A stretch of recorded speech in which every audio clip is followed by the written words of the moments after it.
Now, a bankrupt, breakaway French region launches a surprise invasion across the border to raid Swiss banks and loot money it says was stolen. That's the scenario cooked up for the most recent war games carried out in Switzerland, which has the biggest army in Europe relative to its population. Peter Oliver reports.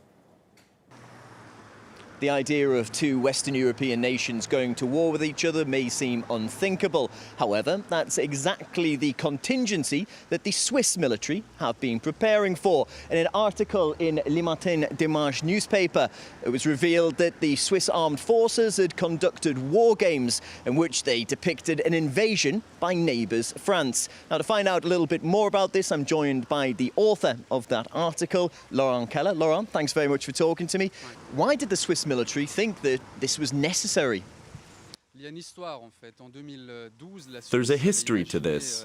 In 2012, the Swiss army already held exercises on the premise that Europe slides into economic chaos and many immigrants flock into the country.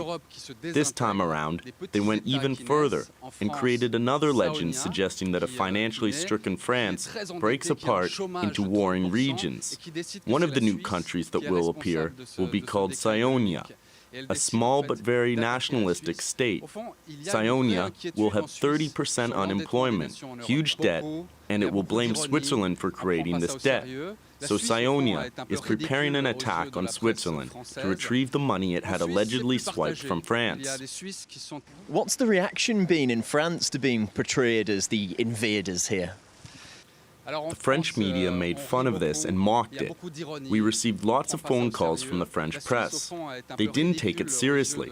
But in Switzerland, people are very serious about whatever the army does. So public opinion is split. Some believe the story told for the drills was quite realistic and supports the idea of an exercise with this premise. Others think the Swiss army put itself in a discrediting position. Thank you very much. So, Swiss war games underlining real tensions between neighbours in Western Europe.